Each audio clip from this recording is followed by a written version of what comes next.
इस पत्रकार वार्ता में आए साथियों का धन्यवाद और स्वागत और नववर्ष की शुभकामनाएं। भारत का संविधान जो बाबा साहब अम्बेडकर ने लिखा, दिल्ली के लिए जो आर्टिकल 239A बनाया गया, उसके अंतर्गत 3 सब्जेक्ट यानी पुलिस, लॉ एंड ऑर्डर और लैंड, इन तीनों का दायित्व दिल्ली में सेंट्रल गवर्नमेंट को सौंपा गया।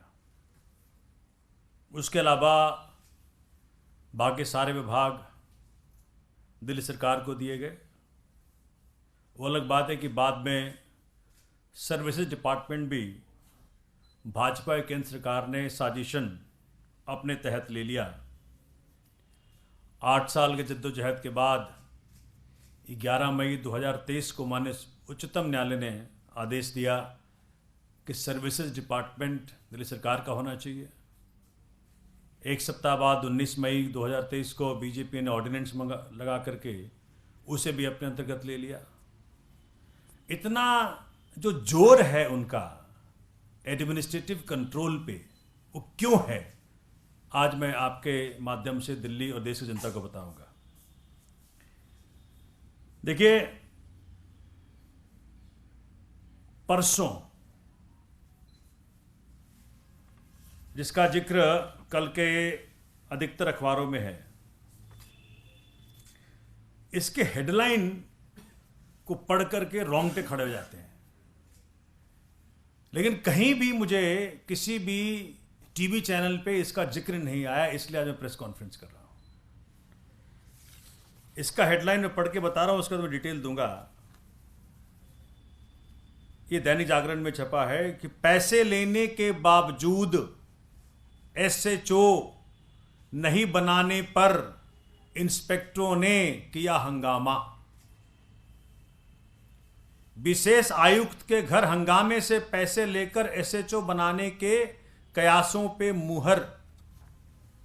हम सब जानते थे, सुनते थे, मार्केट में अफवाह बहुत जोरों से है और सालों से है कि दिल्ली के एसएचओ पद की नीलामी होती है, बोली लगाई जाती है। एक मूवी बनी थी इसके ऊपर कि आपको चांदनी चौक का बनना है तो इतना पैसा, यहां का बनना है तो उतना पैसा, और दिल्ली में बनना है तो उसका इतना पैसा। वो आज इसका प्रमाण अपने हाथ में आ गया। 30 दिसंबर को जो विशेष आयुक्त हैं, उनका नाम भी बताऊंगा आपको, दिल्ली पुलिस में, उनके पंडारा रोड स्थित सरकारी आवास पर 12 इंस्पेक्टरों ने हंगामा किया। क्यों हंगामा किया? कहा कि तुमने पैसे लिए और फिर भी हमको एसएचओ नहीं बनाया। मैं माननीय एलजी साहब और माननीय गृह मंत्री से पूछना चाहता हूं कि अब तक इस पर सीबीआई इंक्वायरी क्यों नहीं बैठी? अब तक इस पर ईडी को क्यों नहीं भेजा गया? ईडी के पास वक्त है गरीब किसानों तक को फंसाने को, लेकिन नाक के नीचे पुलिस के अंतर्गत पुलिस में इतना बड़ा घोटाला हो रहा है, पुलिस घोटाला, लेकिन वहां पे ना सीबीआई जाती है, ना ईडी जाती है, ना किसी चैनल पे इसकी खबर चलती है। समाचार ये कह रहा है कि जिनके घर हंगामा हुआ उनका, वो रिटायर हो गए 30 दिसंबर को।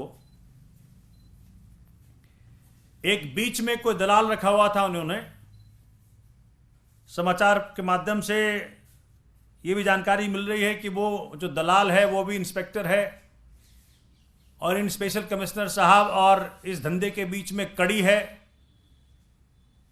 उसको लाखों रुपये दिए गए इन इंस्पेक्टरों के द्वारा कि वो स्पेशल कमिश्नर साहब हमारा अपॉइंटमेंट एसएचओ के जरिए एसएचओ के रूप में कर देंगे।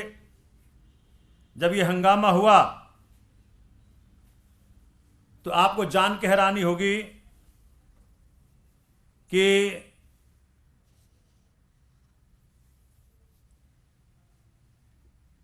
कमिश्नर ऑफ पुलिस के ऑफिस से ओएसडी डीसीपी मनीषी चंद्रा और एक अन्य डीसीपी को मौके पर भेजा गया। उन्होंने गुस्साए इंस्पेक्टरों को समझाने का प्रयत्न किया और उसके बाद कुछ इंस्पेक्टरों के पैसे घूस के वापस कर दिए गए। क्या तांडव चल रहा है दिल्ली के अंदर? इस पे कब होगा एक्शन? और बाकियों को 5 जनवरी का समय दिया गया। और तो और देखिए किस प्रकार से एविडेंस खत्म करने की बात चल रही है। उनमें से एक इंस्पेक्टर ने 100 नंबर पे कॉल किया, वो कॉल ऑफिशियल रिकॉर्ड पे नहीं जाए, इसके लिए एक प्रोसेस के माध्यम से उसको ग्रीन चिट करार देकर के सेंट्रल कंट्रोल कमांड रूम के रिकॉर्ड पर नहीं लाया गया।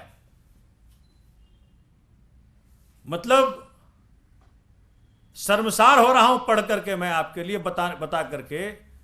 इस पे जो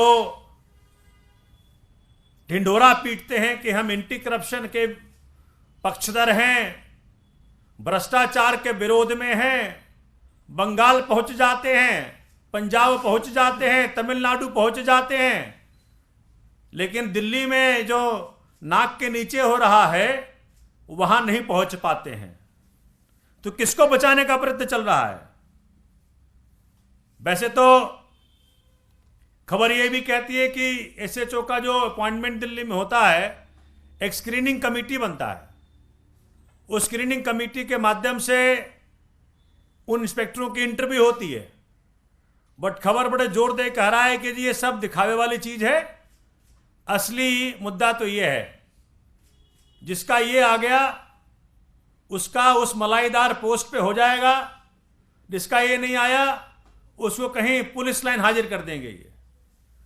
तो मैं इस प्रेस कॉन्फ्रेंस के माध्यम से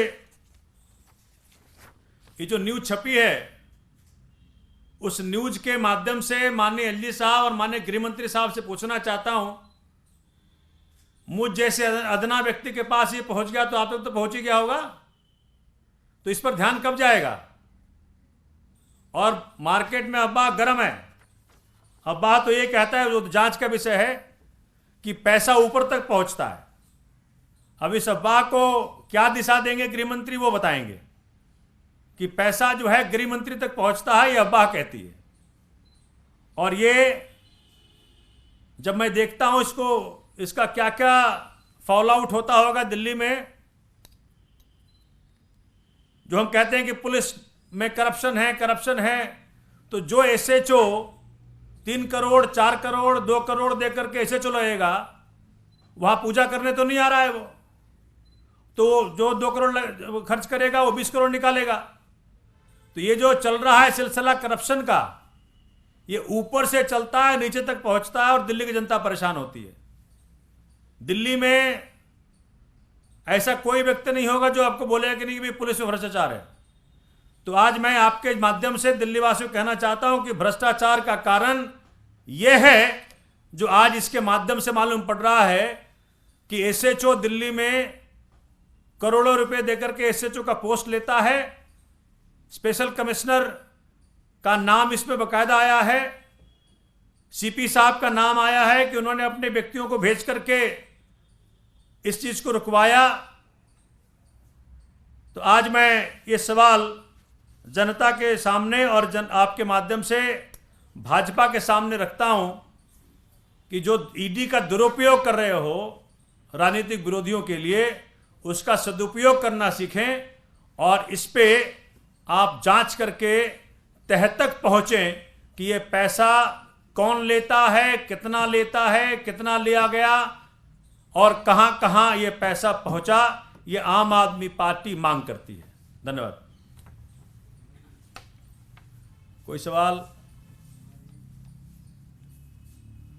जी, ये जो आप कह रहे हैं उनका घटनाक्रम बता रहे हैं, इसकी शिकायत भी आम आदमी पार्टी कहीं करेगी? क्योंकि लॉ एंड ऑर्डर को लेकर लगातार सवाल खड़े करती रही है आम आदमी पार्टी। अब इस तरीके से जो घटनाक्रम घटा है, उपराज्यपाल या फिर आप गृह मंत्री तक जाने की सोच रहे हैं?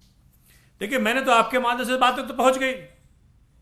अगर वो किसी कंप्लेंट का वेट कर रहे हैं, वो भी भेज देंगे हम। आज की पूरी प्रेस कॉन्फ्रेंस उनको भेज देते हैं, अखबार उनके पास पहले पहुंच जाता है। भाई, जहां केस होता नहीं वहां ईडी पहुंच जाती है, लेकिन जहां ये सेंट्रल दिल्ली में भ्रष्टाचार का इस प्रकार से तांडव हुआ है, अगर वो मामला नहीं पहुंचा है तो ये तो दुर्भाग्य वाली बात है।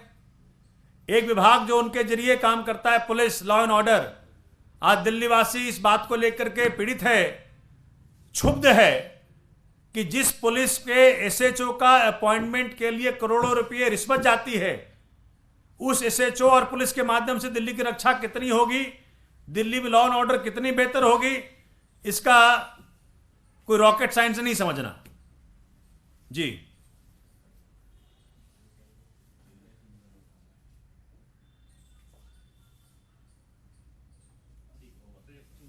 थैंक यू, शुक्रिया।